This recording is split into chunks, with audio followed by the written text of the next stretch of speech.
अस्सलाम वालेकुम दोस्तों, आज 21वीं सदी के हम इंसान तकनीकी तौर पर इतने ज्यादा एडवांस्ड हो चुके हैं कि हम दुनिया के किसी भी कोने में जाने के लिए तैयार हैं। आज हमने हमारी जमीन और स्पेस के बारे में बहुत कुछ जान लिया है, लेकिन बावजूद इसके हमारी जमीन पर कुछ ऐसी जगहें भी मौजूद हैं जो कि हम इंसानों की पहुंच से बहुत दूर हैं। और ये भी कहना गलत ना होगा कि जितना हम आज स्पेस के बारे में जानते हैं उससे बहुत कम हमें हमारी जमीन का पता है। और हमारी जमीन को सबसे ज्यादा पुरस्कार बनाता है हमारी जमीन का सबसे बड़ा हिस्सा हमारा समंदर। इमेजिन करें कि आप एक छोटी सी कश्ती में समंदर के बीचों बीच अकेले हैं। आप जिस तरफ भी देखें आपको सिर्फ नीला पानी और समंदर की बड़ी बड़ी लहरें नजर आए। आप हजारों किलोमीटर तक का सफर करें लेकिन ना कोई जजीरा आए, ना कोई दूसरा जहाज और ना ही कोई परिंदा। ये कोई डरावना ख्वाब नहीं बल्कि जमीन पर मौजूद एक ऐसी हकीकत है जिसे पॉइंट नेमो कहा जाता है। ये वो मकाम है जहाँ खामोशी इतनी गहरी है कि आपको अपनी सांसों की आवाज भी भारी महसूस होने लगती है। साल 1977 में समंदर के अंदर दो बड़ी ही अजीबोगरीब आवाजें रिकॉर्ड हुई जिनकी फ्रीक्वेंसी बहुत कम और एम्पलीट्यूड बहुत ज्यादा था। इनको अमेरिका के एटमॉस्फेरिक एडमिनिस्ट्रेशन के रडार ने रिकॉर्ड किया था, लेकिन हैरानी की बात यह है कि यही आवाजें 5000 किलोमीटर दूर दूसरे रडार्स पर भी सुनाई दी। कैलकुलेशन के बाद जब इन आवाजों का पता लगाया गया तो मालूम पड़ा कि साउथ पैसिफिक ओशन के अंदर समंदर के इंतहाई रिमोट एरिया के अंदर ये आवाजें जनरेट हो रही। तो उस टाइम पे इन आवाजों को ब्लूक का नाम दिया गया और इन आवाजों पर रिसर्च शुरू कर दी गई कि आखिर ये खौफनाक आवाजें हैं किस चीज की। ज़ाहिरी तौर पर तो ये आवाजें किसी बहुत बड़ी चीज की होनी चाहिए थी, लेकिन समंदर के इस हिस्से में ऐसा कुछ नहीं मिला। काफी सालों तक तो यही समझा जाता रहा कि समंदर के इस हिस्से में कोई बड़ा देवहेकल क्रिएचर रहता है, लेकिन 2012 के बाद national oceanic and atmospheric administration ने अपना स्टांस बदलकर कहा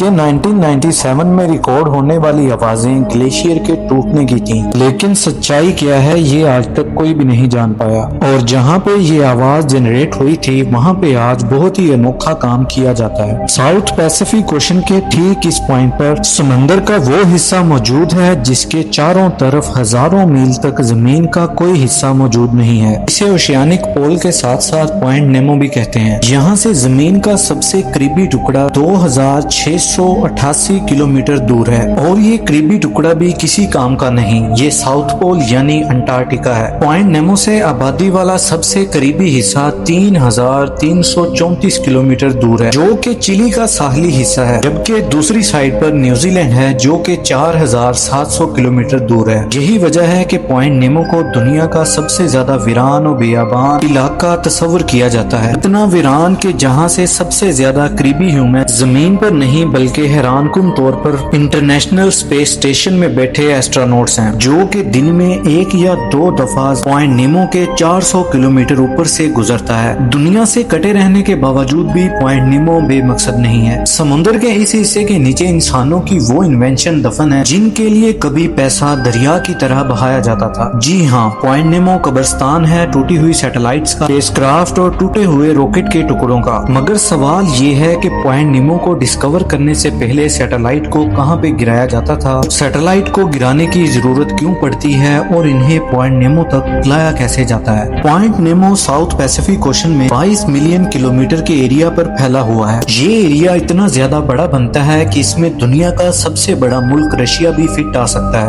और उसके अलावा भी इतनी जगह बच जाएगी कि इजिप्ट जैसी 5 कंट्रीज फिट आ सकें। और इस 22 मिलियन किलोमीटर के हिस्से पर कोई इंसानी आबादी नहीं बसती। इंसान तो इंसान, जहाँ पर समंदर के नीचे कई सारे सी क्रिएचर्स भी जिंदा नहीं रह सकते। रिसर्चर्स का ये मानना है कि यहाँ की कंडीशंस बहुत ही ज्यादा चैलेंजिंग है जिसमें सी लाइफ के लिए जिंदा रहना मुश्किल हो सकता है। पॉइंट नेमो साउथ पैसिफिक के बहुत ही ज्यादा रिमोट और डीप सी पे मौजूद है जहाँ पे पानी ठंडा होता है और न्यूट्रिएंट्स ना होने के बराबर। पॉइंट नेमो ऐसी जगह पर मौजूद है जहाँ पे ओशियानिक करंट की वजह से यानी पानी के तेज बहाव की वजह से न्यूट्रिएंट्स की कमी होती है। یہ پانی سمندر کے اس حصے پہ گول گول گھومتا رہتا ہے، یعنی سمندر کے دوسرے حصوں کا پانی یہاں پہ فلو نہیں ہو پاتا، جس کی وجہ سے یہاں پہ نیوٹرینٹس کی کمی ہوتی ہے، اور جہاں پہ نیوٹرینٹس کم ہوتے ہیں وہاں پہ پلانکٹنز اور مائکرو آرگینزم بھی موجود نہیں ہوتے، جو کہ سمندری فوڈ چین کا باعث ہوتے ہیں۔ اس پوائنٹ پہ سمندر کی گہرائی 3700 میٹر 12100 فیٹ ہے، اور اتنی گہرائی تک سورج کی روشنی پہنچنا ناممکن ہے، اسی لیے یہاں پہ فوٹو سینتھسس بھی نہیں ہو سکتی، یعنی کہ اگر کوئی سی لائف ہوتی بھی ہے وہ ڈیپ سی آرگینزم جیسا کہ اسکویڈز، بایولومیسنس فش اور دوسرے ڈیپ سی کریچرز ہو سکتے ہیں جو کہ ایکسٹریم کنڈیشنز میں سروائیو کر سکیں۔ 1992 میں ایک انجینئر مختلف میتھمیٹیکل کیلکولیشنز کر کے ڈسکور کیا یہ جگہ اتنی زیادہ ریموٹ ہے کہ جس انسان نے اسے ڈسکور کیا وہ آج تک خود بھی یہاں پہ نہیں گیا۔ 9 سالوں بعد سال 2001 میں اس جگہ کو رشین اسپیس ایجنسی کی طرف سے استعمال کیا گیا، کیونکہ پوائنٹ نیمو سمندر کا وہ حصہ ہے جو کہ انٹرنیشنل واٹر میں آتا ہے، یعنی کہ اس ایریا کو کوئی بھی کنٹری اون نہیں کرتی، اسی لیے دنیا میں موجود کسی بھی اسپیس ایجنسی کو یہاں پہ اپنی سیٹلائٹس گرانے کے لیے کسی سے پرمیشن نہیں لینی پڑتی۔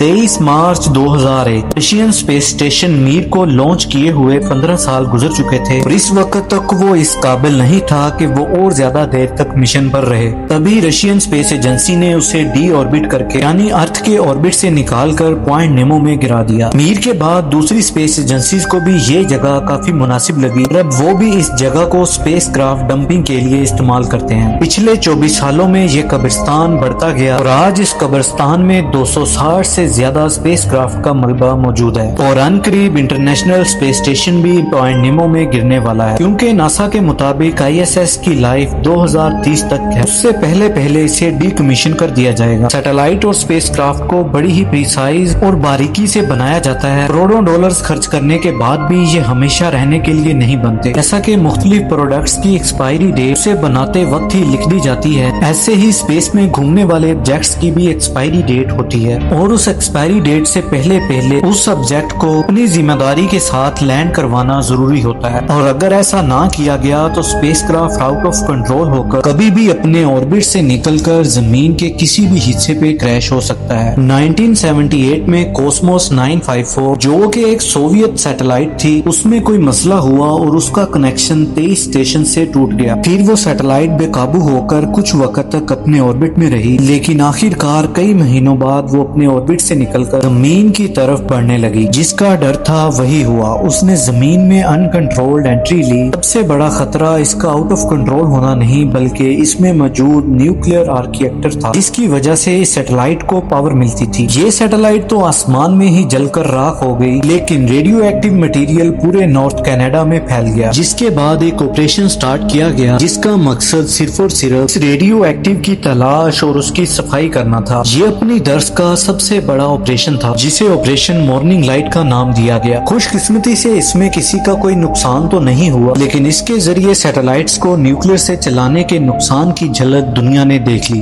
اس کے علاوہ 1997 میں اوکلاہوما سے تعلق رکھنے والی لوٹی ولیم ایک پارک میں واک کر رہی تھی کہ اچانک ان کے کندھے پر کوئی چیز آ کے گری۔ سرچ کے بعد معلوم پڑا کہ یہ ڈیلٹا 2 راکٹ کا ٹکڑا ہے جو کہ میلوں دور ایٹماسفیئر میں داخل ہوتے وقت بکھر گیا تھا۔ لوٹی ولیم کو اس حادثے میں کوئی چوٹ نہیں لگی، لیکن اس حادثے نے سب کی آنکھیں کھول دی۔ ایسے واقعات کبھی فیوچر میں پیش نہ آئے، اسی وجہ سے اسپیس آبجیکٹس کو سمندر کے ویران حصوں میں گرایا جاتا ہے۔ جب تک پوائنٹ نیمو ڈسکور نہیں ہوا تھا، یہ کام پیسیفک اوشن یا زمین کے ریموٹ ایریاز میں کیا جاتا تھا۔ جب بھی کوئی سیٹلائٹ یا اسپیس کرافٹ کریش کرنا ہو تو اس میں موجود تھرسٹر کی مدد سے پہلے اسے آربٹ سے نکالا جاتا ہے۔ آربٹ سے نکالنے کے کئی مہینوں بعد بھی وہ زمین کے ارد گرد گھومتا رہتا ہے اور آہستہ آہستہ وہ زمین کے قریب بھی ہوتا جاتا ہے۔ تھرسٹرز کب، کہاں اور کس پوزیشن پہ ایکٹیویٹ کرنے ہیں، یہ کام بہت باریکی سے انجینئر کیلکولیٹ کرتے ہیں۔ ہماری زمین کے ایٹماسفیئر میں انٹر ہونے سے پہلے دوبارہ سے تھرسٹرز کو ایکٹیویٹ کیا جاتا ہے، جس سے اس کی ڈائریکشن پوائنٹ نیمو کی طرف کی جاتی ہے۔ یاد رہے کہ اسپیس میں ہوا نہیں ہے، کوئی پریشر نہیں ہے، اسی وجہ سے وہاں کسی قسم کی فرکشن نہیں ہوتی۔ سیٹلائٹس جو کہ اپنے آربٹس میں ہیں، وہ بنا پاور کے بھی اگلے کئی مہینوں تک اپنا آربٹ نہیں چھوڑتی۔ ان کی سپیڈ بہت تیز ہوتی ہے، نارملی 15,000 کلومیٹر پر آور کے حساب سے۔ جب اسی سپیڈ سے وہ ایٹماسفیئر میں انٹر ہوتی ہیں تو فرکشن کی وجہ سے ان کا ٹیمپریچر 3000 ڈگری سیلسیس تک بڑھ جاتا ہے اور وہ ایک فائر بال کی شکل اختیار तैयार कर लेती हैं। ये टेम्परेचर उन पे लगे मेटल को पिघला कर राख कर देता है। ज्यादातर तो ऐसा होता है कि मलबा गिरने से पहले ही भाप बन के उड़ जाता है, लेकिन कभी कभी कोई मलबा जमीन पर भी आ गिरता है, जो कि अगर आबादी के ऊपर गिरे तो भारी नुकसान भी कर सकता है। यही वजह है कि इसे पॉइंट नेमो के 22 मिलियन किलोमीटर के रेडियस में टारगेट किया जाता है, जिसकी वजह से इंसानों को इसके नुकसान से महफूज रखा जाता है। बात की जाए नाम की तो नेमो नाम एक लैटिन जुबान का वर्ड है जिसका मतलब है नो वन, क्योंकि यहाँ पर ना ही कोई इंसान रहता है और ना ही कोई समुद्री मखलूक, और ये जगह भी कुछ ऐसी ही है कि यहाँ से शिप्स का गुजर नहीं होता। शिप्स ऐसी जगह अवॉइड करती हैं जहाँ पे किसी भी हंगामी सूरत हाल में मदद पहुँचना नामुमकिन हो। अगर आप कभी पॉइंट नेमो में फंस जाएं तो शिप्स की मदद को आने के लिए 2 हफ्तों का वक्त लग सकता है, और 3000 से ज्यादा किलोमीटर तक का सफर तय करने वाले हेलीकॉप्टर सिर्फ गिने चुने ही हैं, और उनकी भी कोई गारंटी नहीं कि वो 3000 किलोमीटर का सफर बिना रिफ्यूलिंग के तय कर सकें। अगर वो आप तक पहुंच भी जाएं तो वापसी का फ्यूल नहीं बचेगा। पॉइंट नेमो तक पहुंचना और उसके नीचे समंदर में सर्च करना बहुत सारे साइंटिस्ट्स का ख्वाब है। हो सकता है कि आने वाले वक्तों में यहाँ पे रिसर्च हो और 1977 में आने वाली आवाजों का पर्दाफाश हो सके। उम्मीद करता हूँ आपको वीडियो इंटरेस्टिंग और इंफॉर्मेटिव लगी होगी। इसी के साथ मुझे दीजिए इजाजत।